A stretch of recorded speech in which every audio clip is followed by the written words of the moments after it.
of the first day? Repeat that. What were your impressions of the first day? Compete, just keep competing. Make sure we run into the ball. Make sure we chasing the ball. Just want to keep that. We want to turn that up a notch. It's important we turn that up. When we were here in the spring, you set up and talked about the quarterback battle.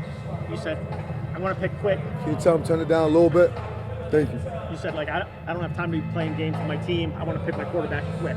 Yeah. Do you have the same approach this fall, or do you want to keep Tennessee sort of guessing up until game time? I'm not really worrying about anyone else. I'm just worrying about what's best for our program. So as soon as we feel that it's what's needed for us to have the right guy, the right leader, because both of those guys are leaders, right? And then you got a bunch of young guys fighting for three. So I'm gonna just pick when I'm praying and it's a good feeling and everyone else feels it. It's not just my decision. I make the final decision, but we got a full coaching staff that we all got to make sure that we do what's best for us. I'm saying not just for the team or at the moment right there.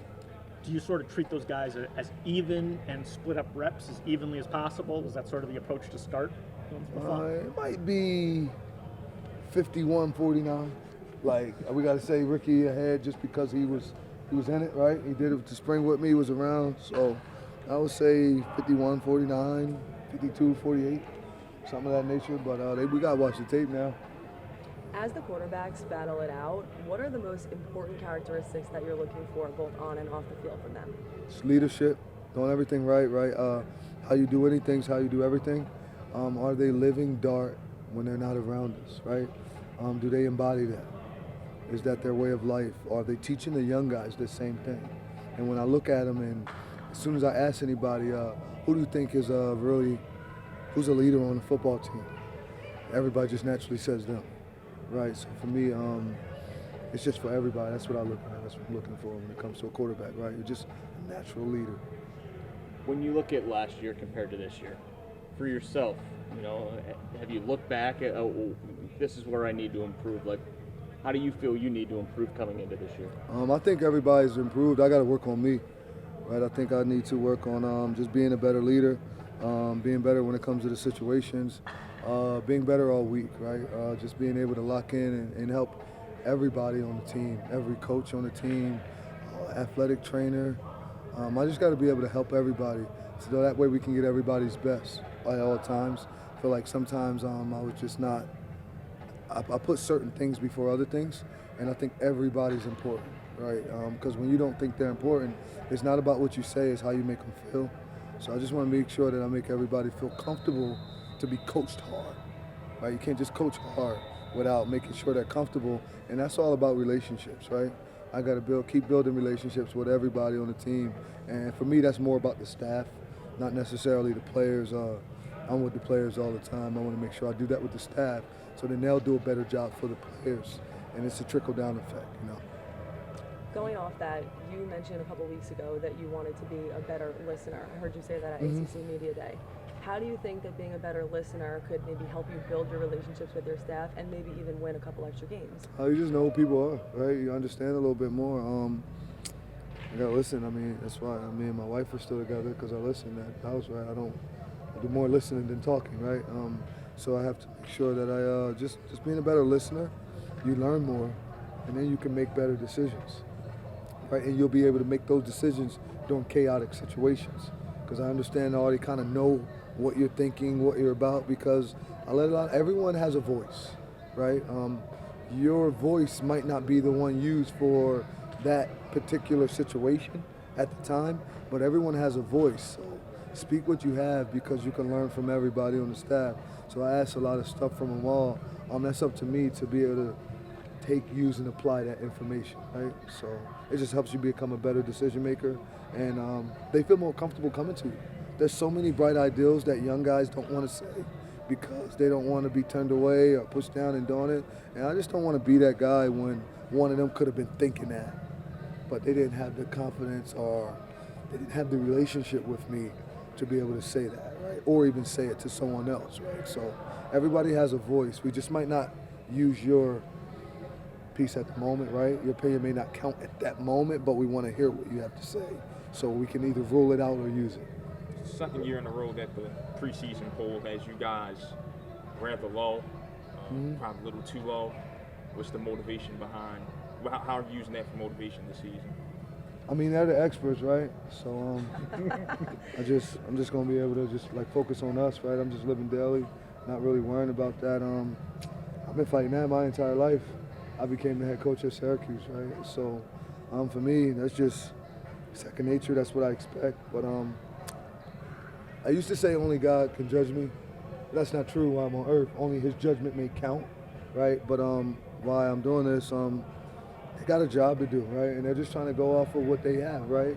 And what they feel. They're getting information and they're making decisions off of the information they get, right? So it's just a piece of it, right? It's a little bit different. That's what they picked us at. So just gonna work, right, to see what happens, right? Either they're gonna be right or wrong.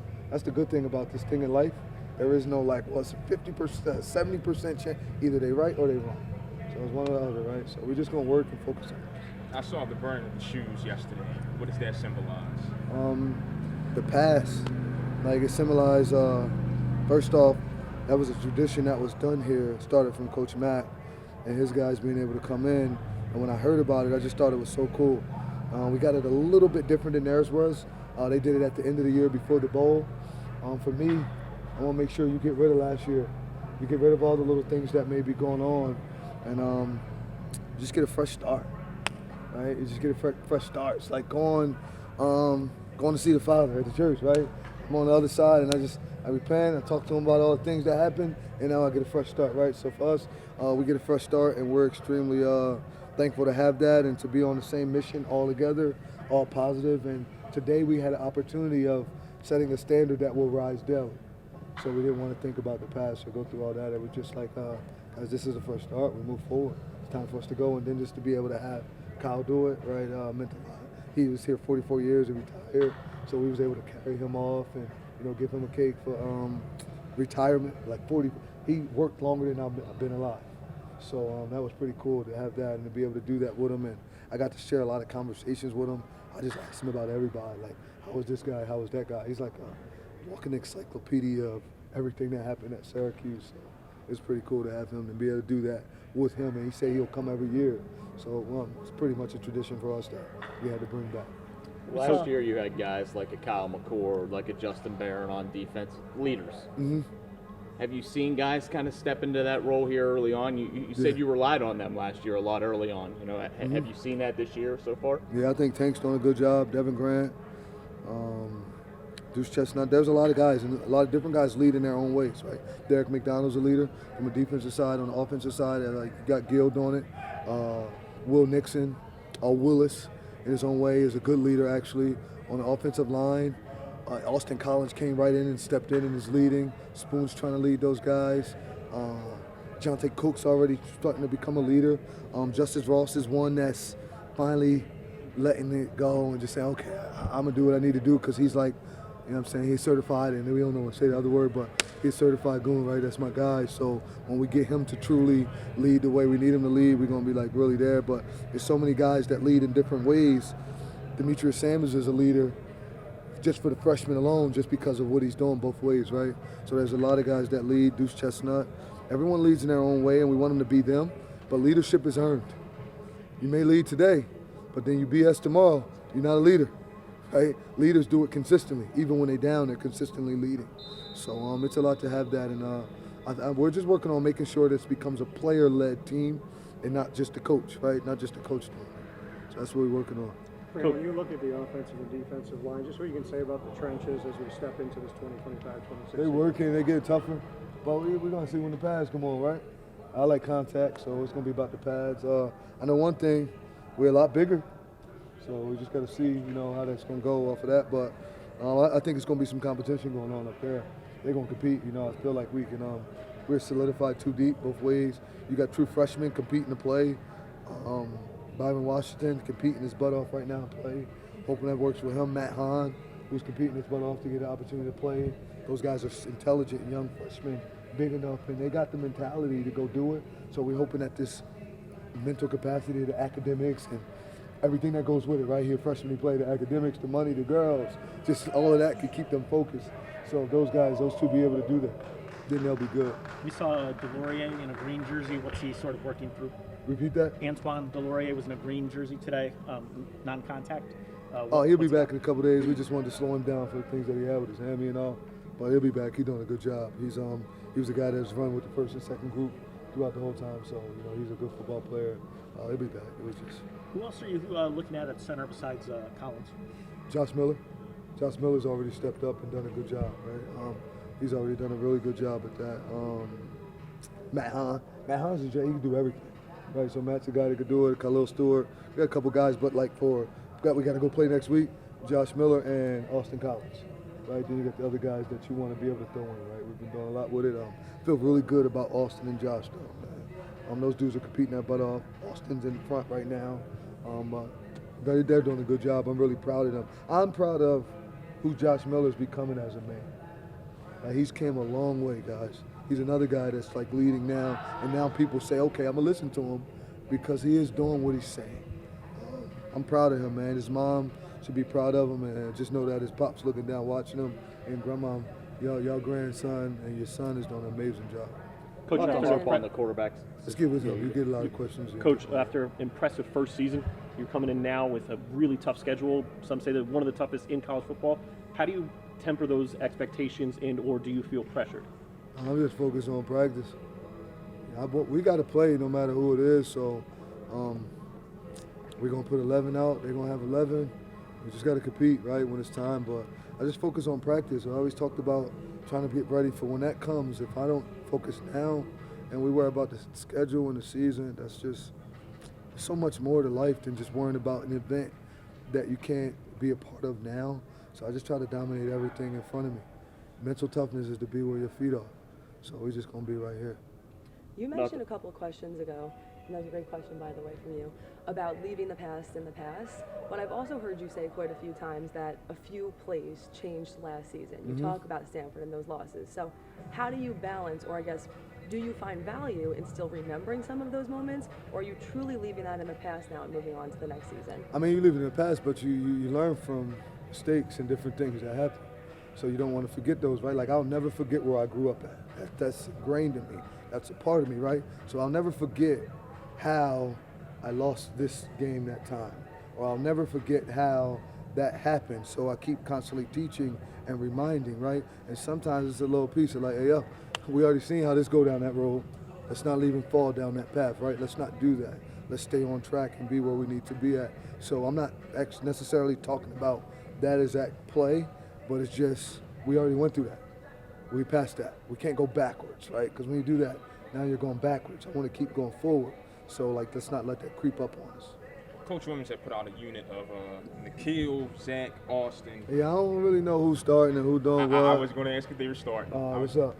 How do you feel about those guys, kind of their Sam first year? Sam again. Nikhil, Zach, Austin, Cam, and Spoon, that unit. How do you feel about that unit? You say he had that put out? You just saying that? Because I didn't see that. He had that. I was over there. He had that unit out. In the Indy? Yeah. It's just Indy. Yeah, I was in Indy today with them. You know I can't play, right? I know. I did a couple drills, so it's just Indy, man. They all. I'm confident with whoever he puts in. He's an expert at what he does. I trust him and Coach Nixon. I trust the offense. So you can see any of those guys in together, to be honest with you. But all those names you said, I'm confident because they put the work in. If they didn't put the work in, I would say I'm not that confident in him. But whoever he put out, I'll be confident in him because I know what we do and I know how we practice and how we work. When you looked at last year, you had a guy, Kyle McCord, a quarterback, that you knew kind of what system you were going to run with him.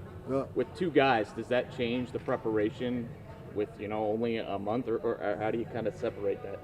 No, we still just got to do what we do. Gonna switch it. There's some things you got to do, but I can't tell my secrets, then they ain't going to be secrets, right? But we're going to have fun.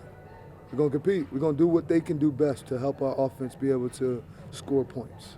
We'll do what they can do best to help our offense be able to score points. And for us, we're just looking for one more point. Because 1 point's a what? Win. Ass whipping. Makes sense? So it's important that we do that. We want to get 1 more point, though. So we just focused on that, and they'll do a good job. And you made it a point to recruit locally to CBA and CNS. Just what you want to say about the local community. I know you mentioned Matt Hahn a lot here today. Just what your feelings are on the guys that are here in this community. They're doing a good job. I mean, it's good football here. My son's about to go to CBA.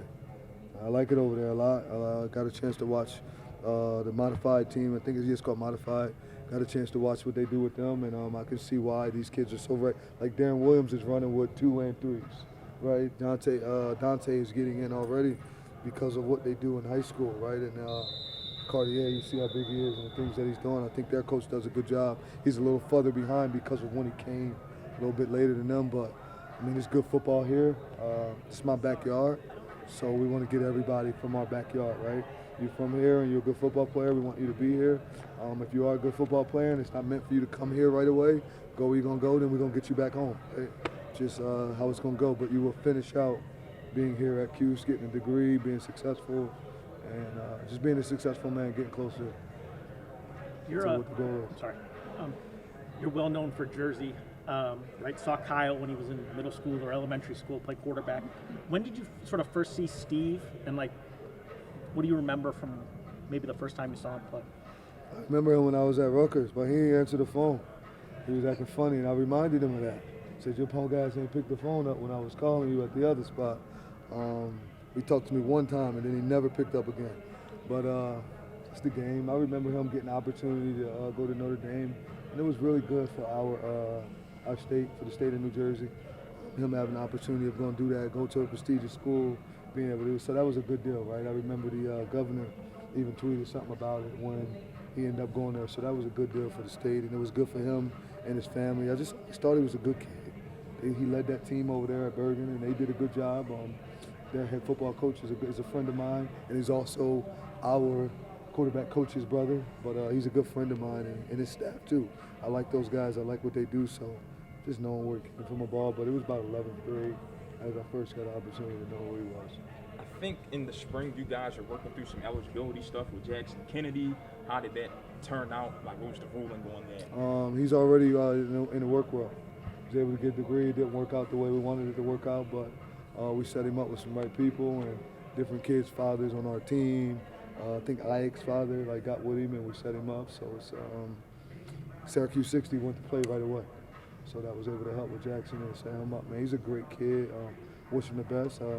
Hope he can come coach with me one day, right? He's really intelligent, high-level, smart guy. So really happy about him and thankful for him that we got a chance to have him for that 1 year. And now I'm happy that he was able to get the degree from Syracuse and already be out in the world flourishing. You Fran, asked you one for Coach. Fran, looking at the running back room, LeQuint was such a big part of, your offense the whole last year. How have you seen kind of Jason Willis and Will Nixon and other, players in the running back room kind of step into that void that LeQuint left? I mean, it's hard to really be LeQuint, right? LeQuint was on go all the time, but I think they do a great job at being who they are, But everybody got to be able to do some of the things that he was able to do. LeQuint could run hard, he could catch, he could stay in and block on third down, and those guys are picking it up. That's a part of being able to play for Coach Nixon and Coach Red, right? I think they do a good job with the running back, so they'll have those guys ready. But in reference to us replacing LeQuint, I just want these guys to be the best version of them to be able to help this team, right? Everybody say, hey, can he replace Kyle? Nope, you can't. We can't replace Kyle. We can't do what Kyle was doing, but we can get these guys to be the best version of themselves, and then that'll help us, right? Everybody got to focus on them and focus here, because I took my phones. I had some black phones last night. They meant a lot to me. I had them a long time, and I just threw it away and burnt it. So last year, guys, I can't do anything about it. So it's over. It's in the past, and I'm just going to focus on maximizing Fran, so that way Fran has the ability to equip and inspire every coach and every player on our staff for them to be able to be the best version of themselves, because we got some great people. Last question coming up. You mentioned that for the strength of schedule, you don't focus too much on what people are saying in the outside world. But I want to know, what is your motivation then? Is it the first game or something else that you're using to motivate your players during camp? I live for the man above, to be honest. I just try to think about my motivation. I don't want to let the players down, but I'm a faith-driven, God-fearing man, to be honest. So I got to make sure I maximize myself and get closer to him, and just bring my motivation is to get people closer to him. And when you watch me, you can see, damn, I see he focused on his faith. He locked in on where he is. I never, ever, ever gonna forget where I come from. I'm never gonna forget my family and all, but like I'm doing everything I can to glorify the man above. And I think if I'm pleasing him the right way, naturally humans should be able to follow. All right. Thank you, Coach. Appreciate y'all. Thank you, Fran.